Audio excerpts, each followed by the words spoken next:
আমার জীবনে অনেকগুলা ভুল সিদ্ধান্ত, ভুল কাজ আছে আমার জীবনে। আমি মানুষ হিসেবে অনেক ভুল করছি। আমি কোনোভাবেই এই দেশ ছাড়বো না। এই দেশ আমার। জননেত্রী শেখ হাসিনারে তোমরা ক্ষমতা থেকে নামাইতে চাও। আওয়ামী লীগ সম্পর্কে এদের ধারণা আছে কিনা জানি না। বন্ধুর আদর্শরে যে ধারণ করে এ দেশ চাইলে যাওয়ার মানে। আসসালামু আলাইকুম রহমতুল্লাহ। প্রিয় দর্শক, ব্যারিস্টার সুমন তিনি যুক্তরাষ্ট্রে গিয়ে সেখান থেকে একটা ভিডিও বার্তা দিয়েছেন, হয়তো আপনারা অনেকে শুনেছেন। আসলে সুমন মাঝখান দিয়ে যে কাজগুলো করেছে দুর্নীতির বিরুদ্ধে, আমরা তখন তাকে অনেকে ভালোবেসেছি। কেন ভালোবাসলাম? কারণ তার পরিবর্তন দেখে আওয়ামী লীগের অনেক সিনিয়র নেতা এবং বেনজির আহমদের বিরুদ্ধে তার অ্যাকশন দেখে অনেকেই তাকে ভালোবেসেছে। যদিও আমরা তাকে অন্তর থেকে একটা সাইড থেকে ঘৃণা করতাম, কারণ সে যুদ্ধ অপরাধীর নামে জামাতে ইসলামের নেতাকর্মীদের ফাঁসি দেওয়ার পিছনে তার অবদান আছে।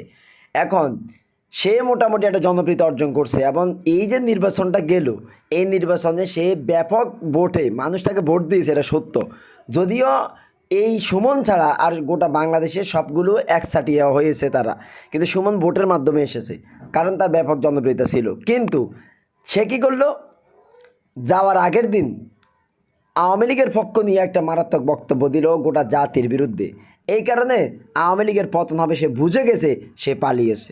প্রিয় দর্শক, যদি সে না পালাতো, প্রিয় দর্শক, যদি সে ওই দিন বক্তব্যটা না দিত, তাহলে সুমন হয়তো পালাতে হতো না।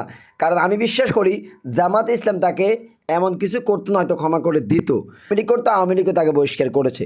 কিন্তু সে যাওয়ার আগের দিন, অর্থাৎ গণ-অভ্যুত্থানের আগের দিন, সে মারাত্মক সীমা লঙ্ঘন বক্তব্য দিয়ে গোটা জাতির মনে কলঙ্ক লাগিয়ে দিয়েছে।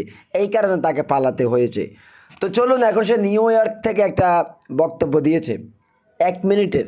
চলুন আমরা সেই বক্তব্যটি দেখি সে কি বলতে চাচ্ছে। বিদেশে এসেও যে খুব বেশি এইসব চিন্তায় যে শান্তি দেয় তা না, কিছু অশান্তি নিয়ে মনে হয় বাকি জীবন পর্যন্ত, একেবারে কবর পর্যন্ত এরকম অশান্তি নিয়ে যেতে হবে। আমার জীবনে অনেকগুলা ভুল সিদ্ধান্ত, ভুল কাজ আছে আমার জীবনে। আমি মানুষ হিসেবে অনেক ভুল করছি। শুরু করিতেছি মহান আল্লাহর নামে, যিনি পরম করুণাময় এবং অত্যন্ত দয়ালু। নিউ ইয়র্কে এসে পৌঁছাইছি। এখন নিজের ভাগনার গাড়িতে করে আমাকে আমার বোনের বাসা থেকে নিয়ে যাচ্ছে আমার মা যে বাসায় থাকেন এই বাসায়। তো থাকতে থাকতে অনেকগুলা মেসেজ পেয়েছি বাংলাদেশ থেকে। যদিও এটা নিয়ে খুবই আমি চিন্তিত ছিলাম, বা কথা বলা দরকার আমি ভাবতেছিলাম।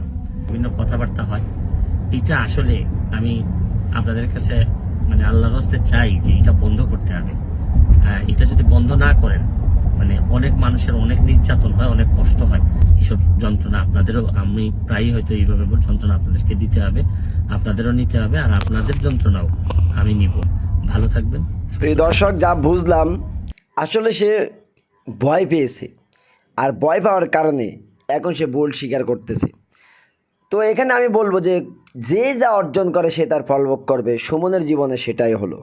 প্রিয় দর্শক, ভিডিওটি ভালো লাগে লাইক করবেন, যারা চ্যানেলটি সাবস্ক্রাইব করেন নাই প্লিজ সাবস্ক্রাইব করে যাবেন।